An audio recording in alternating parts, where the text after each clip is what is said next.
Nós vamos ainda em pé recitar Romanos 12, verso 15. Nós leremos o versículo que será estudado em 2 cultos, hoje e na próxima quinta-feira.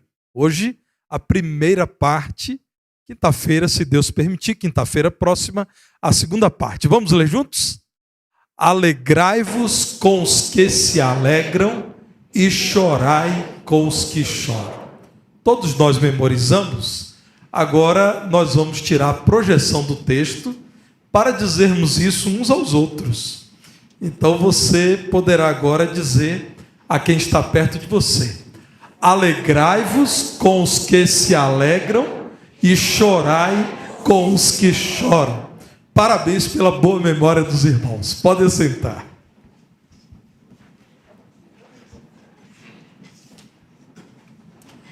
Nossa igreja tem estudado uma série que deve ser estudada, revisitada constantemente.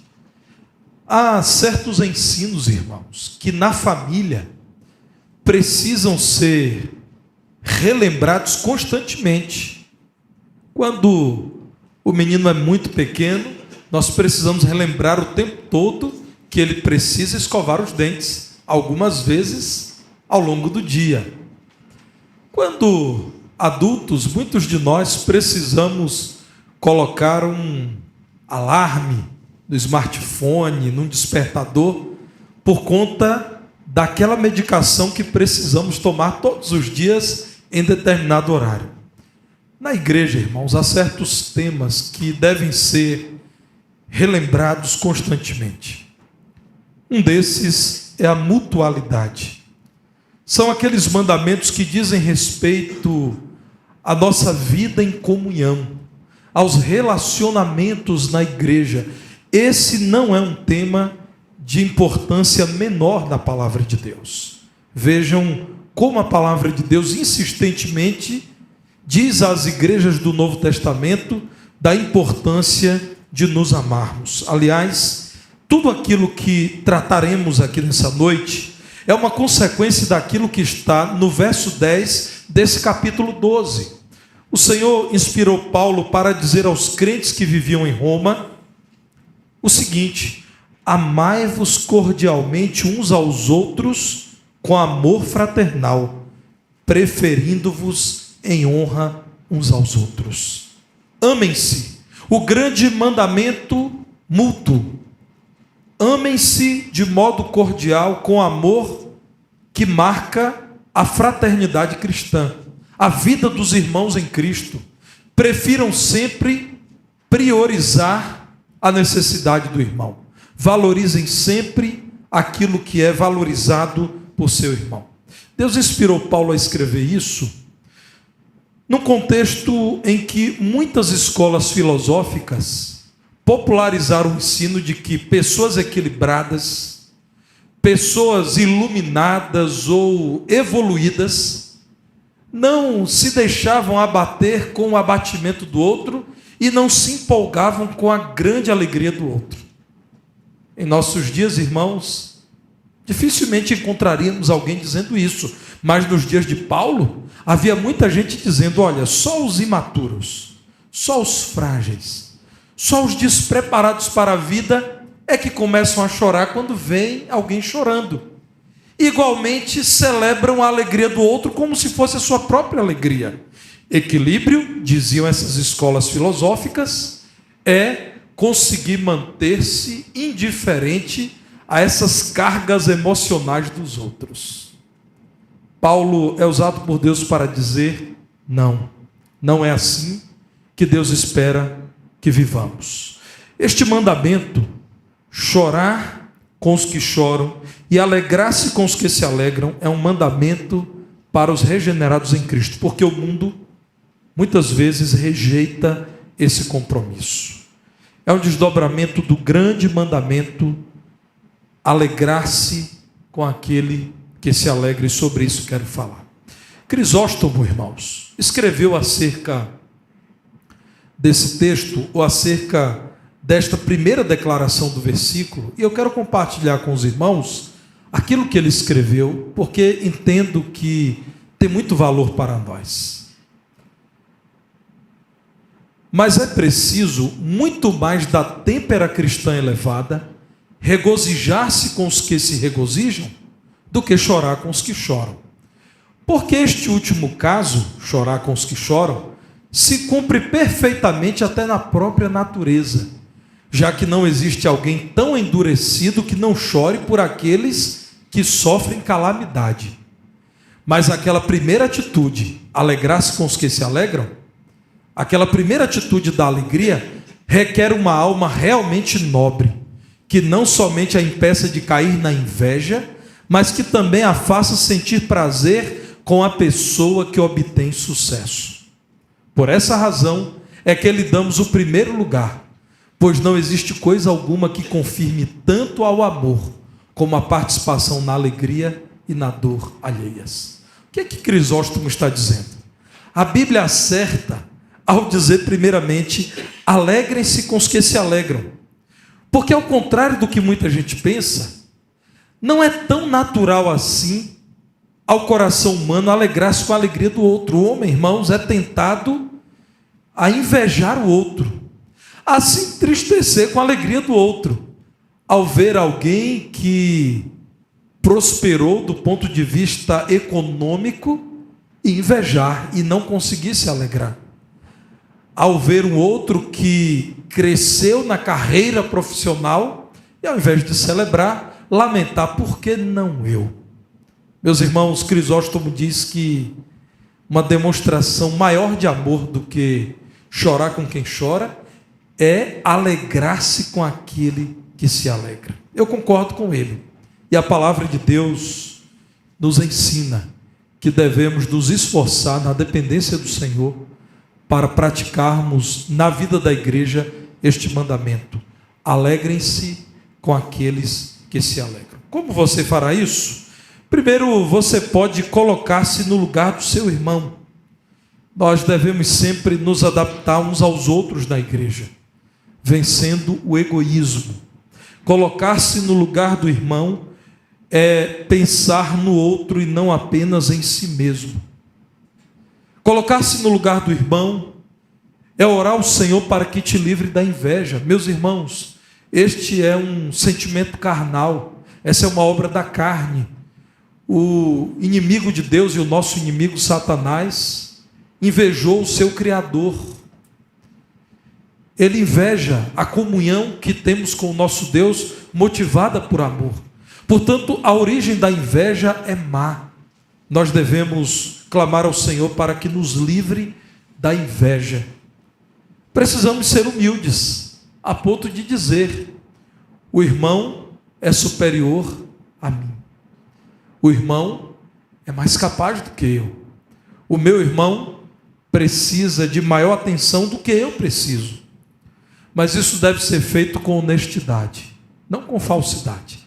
O homem sem Deus, quando se alegra com alguém, muitas vezes se alegra porque está em frente às câmeras, ou porque é socialmente imposto que você deve ter uma atitude diplomática e se alegrar com quem se alegra.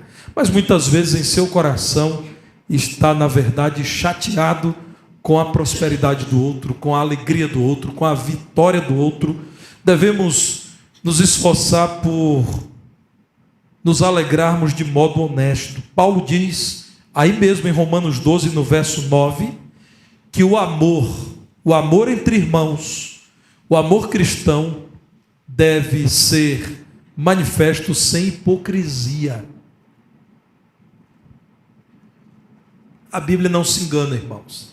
Se a palavra de Deus diz amem, mas amem sem fingimento, sem falsidade, sem hipocrisia, então você está compreendendo o amor ao modo da palavra de Deus. Não devemos fazer como aquele pai, não é, irmãos, que os irmãos conhecem bem, era membro da igreja e o pastor resolveu visitá-lo e a família dele. E quando o pastor chegou na casa, o menino, o filho, passou a olhar para o pastor e olhava as costas do pastor e levantava a perna do pastor. E o pastor, incomodado com aquilo, disse: menino, o que é que você está procurando em mim? E ele disse: sabe o que é, pastor? É que papai sempre diz que o senhor tem duas caras. Aí eu estou procurando a outra cara porque eu só estou vendo uma. Nós nunca devemos, irmãos, amar com hipocrisia, porque a palavra de Deus diz que isso é a negação do amor. Vejam Filipenses capítulo 2, versos 2 a 4. Filipenses capítulo 2, Paulo, apóstolo, diz assim no verso 2: completai a minha alegria, de modo que penseis a mesma coisa, tenhais o mesmo amor, sejais unidos de alma, tendo o mesmo sentimento, nada façais por partidarismo ou vanglória, mas por humildade, considerando cada um os outros superiores a si mesmo. Não tenha cada um em vista o que é propriamente seu, senão também cada qual o que é dos outros. Isto é maturidade espiritual. A graça de celebrar a conquista do outro como se fosse a sua conquista, e é. Porque se o seu irmão está bem, você está bem.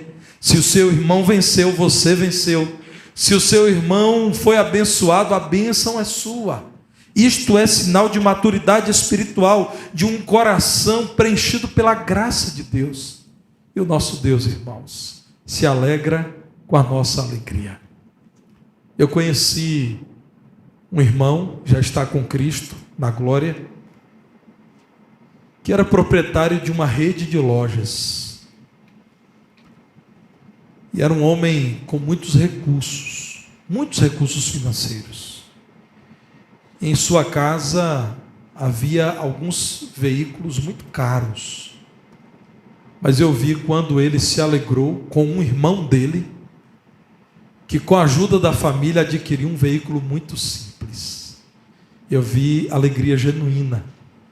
Eu vi quando ele celebrou dizendo: meu irmão agora, com a idade já avançada, não precisa mais se desgastar nos pontos de ônibus. Ele agora tem o carrinho dele. Irmãos, esta é a alegria genuína que a palavra de Deus nos manda demonstrar como irmão. Se você tiver que medir a conquista do outro por aquilo que você conquistou, talvez você não celebre a alegria do outro. Considere o valor da alegria do irmão e celebre a alegria dele, porque você se colocou no lugar dele. O irmão que tem um veículo caríssimo não deve alegrar-se somente se um outro conquista um veículo como aquele, mas deve alegrar-se com o outro que diz: eu consegui adquirir uma bicicleta e agora eu vou conseguir me locomover com maior rapidez pela cidade. Colocar-se no lugar do irmão é o início do cumprimento do mandamento que nos diz: alegrem-se com aqueles que se alegram.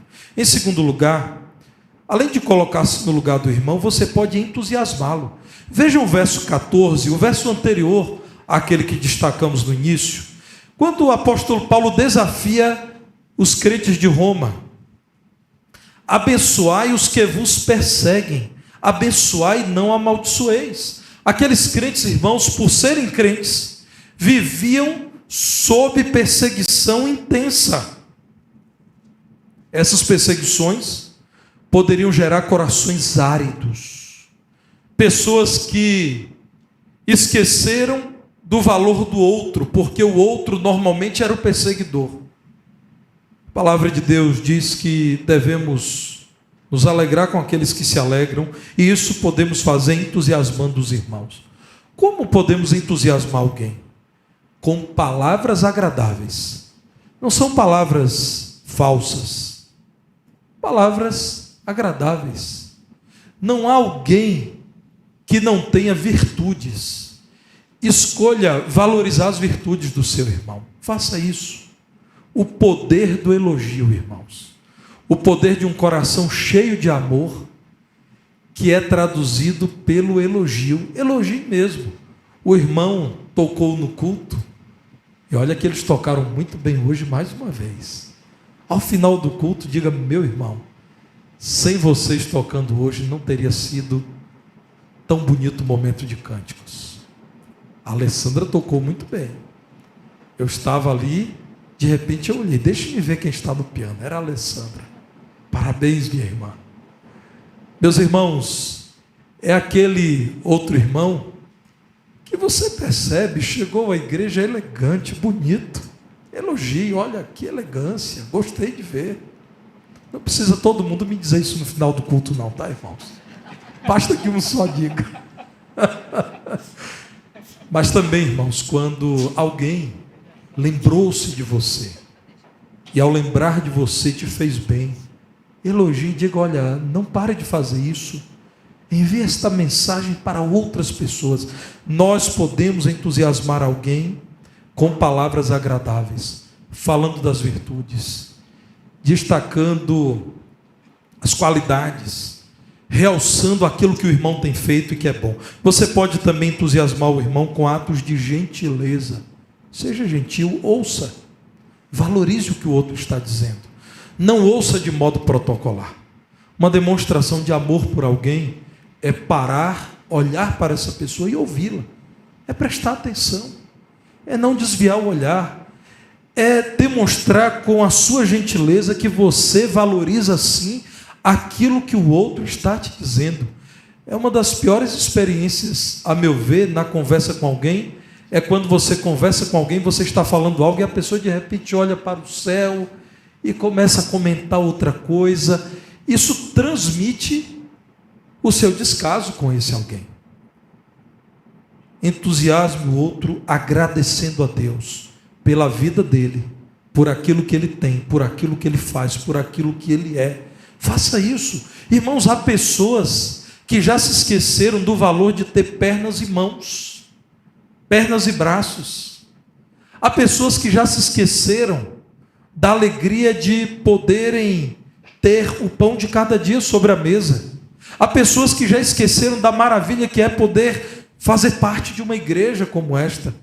Há pessoas que esqueceram de quão maravilhosa é a segurança de salvação que temos em Cristo. Quando nós agradecemos a Deus pela vida do irmão, pela família do irmão, pelo fato de ser o meu irmão em Cristo, eu estou entusiasmando essa pessoa. Eu devo me alegrar com aquilo que deve ser alegria para ele. A vida cristã, irmãos, deve ser aquela vida em que nós estamos com o irmão no velório, mas também estamos na festa de aniversário. Esta é a vida cristã. O compromisso com alguém se vê quando você se dispõe a frequentar os dois. O dia do funeral e o dia em que sopramos as velas do bolo de alguém. Em terceiro lugar, nós podemos marcar assim positivamente a vida do irmão. Quando nos alegramos com a alegria dele, nós marcamos a vida dele. Outro dia alguém aqui estava me dizendo de um membro da igreja que foi, uma irmã, que foi a daminha de honra na entrada do casamento uns 50 anos atrás. Imagina, irmãos. Meio século atrás, e aquela pessoa dizendo, mas ela entrou tão linda, pastor, aqui na igreja, no antigo templo da igreja, no meu casamento. Imagine, meu irmão, no dia em que nasceu filho de alguém, e você foi lá visitar. No dia em que alguém alcançou um novo emprego e você ligou para parabenizar. Naquele dia em que a pessoa pela primeira vez dirigiu um culto e você foi ao final abraçar e dizer, que bom que você hoje nos serviu e serviu ao Senhor dirigindo o culto. Você pode alegrar-se com o irmão de tal modo que você vai marcar a vida desse irmão. Nós devemos viver de modo solidário, já que não apreciamos o viver solitário. Vejam o verso 16, Paulo, inspirado por Deus, logo depois do verso 15, ele está dizendo assim, tende o mesmo sentimento uns para com os outros. Em lugar de serdes orgulhosos, condescendei com o que é humilde, não sejais sábios aos vossos próprios olhos. Sejam humildes de tal modo que vocês buscam sentir aquilo que o outro sente. Quando eu me alegro com a alegria do meu irmão, eu marco positivamente a vida do meu irmão. E mais, eu digo ao meu irmão, como quero ser tratado no dia da minha alegria. Quando alguém erra, a sua forma de corrigir é o seu ensino para essa pessoa. Você está dizendo assim: olha, quando eu vier a errar, você já sabe como deve me tratar. Da mesma forma, quando alguém se alegra, quando alguém conquista algo importante, a forma de você tratar esse alguém é o ensino de como você espera ser tratado nas suas conquistas. Vejam Filipenses, o mesmo apóstolo Paulo, falando aos crentes de Filipos, no capítulo 2, versos 17 e 18. Filipenses 2, verso 17. Paulo escreve àqueles crentes assim: mesmo que seja eu oferecido por libação sobre o sacrifício e serviço da vossa fé, alegro-me, e com todos vós me congratulo. Assim vós também, pela mesma razão, alegrai-vos e congratulai-vos comigo. O que Paulo está dizendo? Irmãos, eu estou preparado para me alegrar com vocês, mesmo que eu tenha que me sacrificar. Eu quero partilhar a vida com vocês. Eu quero andar com vocês, mesmo nos momentos de desvantagem para mim, nos momentos em que eu sofrerei. Eu quero me alegrar com todos vós, me congratular. Assim também vocês façam o mesmo comigo. Pela mesma razão, porque são meus irmãos, alegrem-se e congratulem-se comigo. Isso me fez lembrar C.S. Lewis, que disse o seguinte, irmãos. Eu gosto realmente dessa declaração dele. É possível até que você já tenha me ouvido ler. C.S. Lewis diz assim: porque era assim que a humanidade devia ser, de acordo com o plano divino, como os músicos de uma única orquestra, ou como órgãos de um único corpo. Que coisa linda, né? A humanidade não deveria viver em disputa. As pessoas não deveriam se considerar concorrentes umas das outras. Elas não deveriam se entristecer porque as outras venceram. A humanidade, segundo a vontade de Deus, deveria ser como aquilo que os músicos fazem na orquestra. Irmãos, por mais que um músico seja bom naquilo que faz, ele nunca conseguirá suplantar a beleza de uma orquestra. A beleza da orquestra é quando todo mundo vai bem. Se 2 ou 3 em meio a 20 não vão bem, todos se prejudicam. A alegria do trompetista é a alegria de toda a orquestra. A alegria do violinista é a alegria de toda a orquestra. A humanidade deveria ser assim. Todos na orquestra se preocupam com todos, porque somente o resultado final agrada. Ainda falando da música, irmãos, notem que aqueles irmãos que não poderiam fazer um solo, eu estou entre vocês, que não poderiam fazer um solo, quando cantam com a congregação, contribuem para o mais belo cântico que uma igreja pode ouvir, que é a igreja cantando. Irmãos, o mais belo solista dessa igreja, olha que temos muitos. Irmãos, nossa igreja tem sido abençoada por Deus até com solistas que são músicos profissionais, gente que trabalha com a sua voz.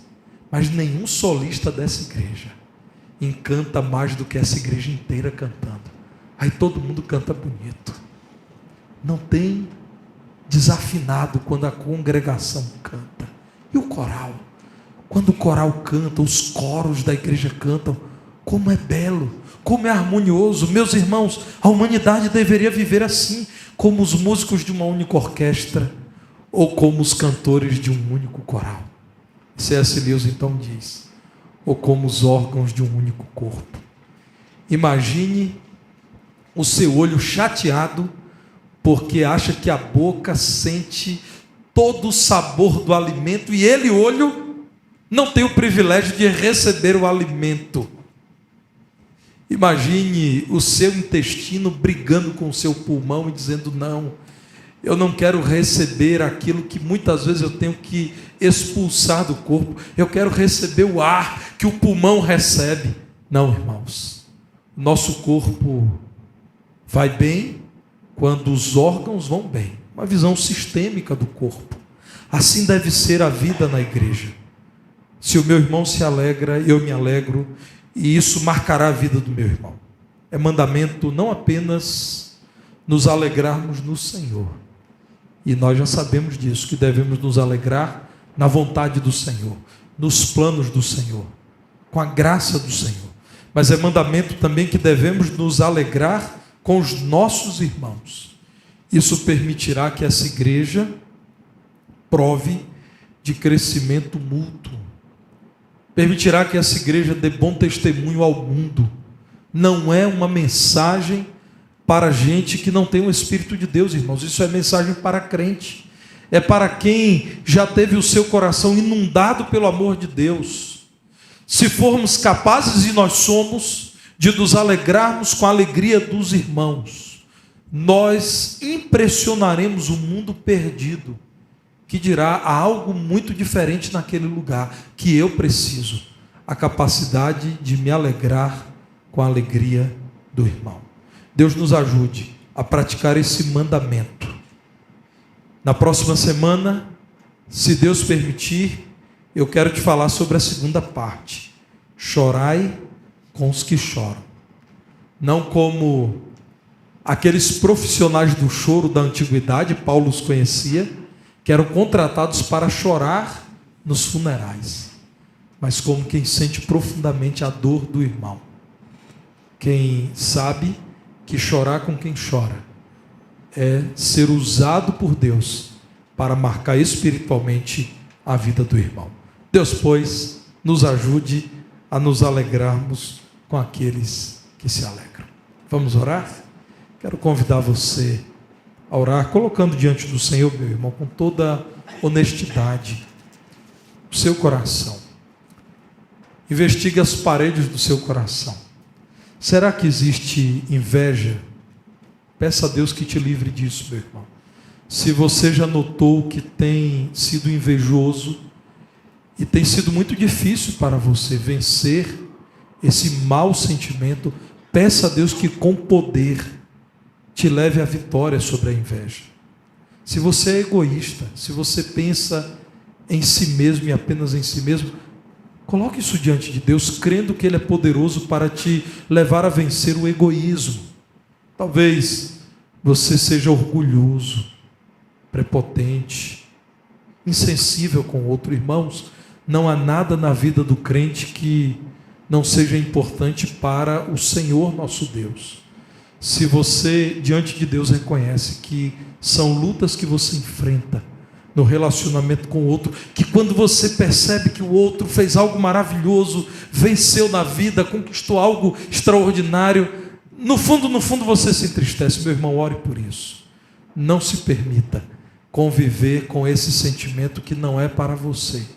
O Senhor tem algo superior para você, porque Ele lavou o seu coração com o sangue precioso do Cordeiro, que nos purifica de todo pecado. Vamos orar.